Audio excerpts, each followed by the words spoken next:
aha turatangiye Feud episode 1 cyangwa se iri shuri imyaka 11 ishize. Atundi Nameless Gatekeeper genda umuntu wangurinda amarembo licingiye n'umukobwa ari kutubwira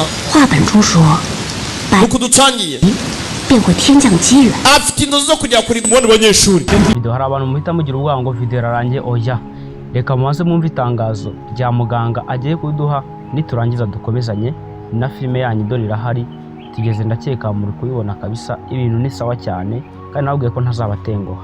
Reka tubanze twumve itangazo ubuke ukanda subscribe ni muri mushyashya. Utanga ubuvuzi bw'umwimerere bushingiye ku bimera nta mpamvu yo gusiragira igisubizo cyabonetse. Habonetse muganga gakondo utanga inama n'ubuvuzi ku ngo zabaswe n'amakimbirane kuba baswe n'ibiyobyabwenge namwe mwashyizwe igorora kuko muganga gakondo abafasha gutandukana n'ibyo binyagwa ku bagore n'abakobwa bajya mu mihango ivadikame cyangwa se bayibuze burundu namwe mwatekerejwe kuba afite ingano y'igitsina batishimira ndetse nabo gutera akabariro byanze aya mahirwe ntabacike. Avura indwara zitandukanye zirimo nk'amarozi ubwoko bwose nyabingi ibitegano ibigaburano ibihuhirano gutsirika gukongora inyatsi ndetse n'ibindi. Akarusho kandi kubivuza indwara nk'umwijima amibe rubagimande igifu impyiko ndetse n'izindi namwe mwatekerejwe kuba ari mahanga namwe ntabwo twabibagiwe kuko dukora na DHL tukabagezaho imiti yacu. Ku bindi bisobanuro ukeneye kuvugana na muganga gakondo ushobora kumwandikira cyangwa se ukamuhamagara kuri nimero ikurikira.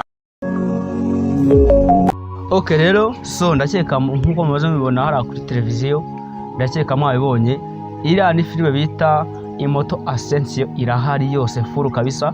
Ubwo rero ubaye ushaka ntimugire ikibazo ndagira ngo nkubwire ngo wandike nomero iyo nomero iri muri screen yawe ni ya WhatsApp nyandikira nyiguhereze ni amafaranga 1000 kuko ifite episode 40 cyase niba ushaka 20 ni amafaranga 1000 kandi amafaranga 1000 mbaka nuko muri abafana banyu murabizi neza ayo mafaranga na ya mega so kugira ngo nzikoherereze munumva ari ikibazo. Ukaba n'umuyobozi wagara abanyeshuri mu bitatu muri iri shuri ryacu kumbe hakurya ruwa ari gutongana Junior Sector yagushiza ubutunzi budasanzwe ubutunzi buhambaye igutoza kugira ngo uzahinduke umuyobozi w'ishuri ukurikira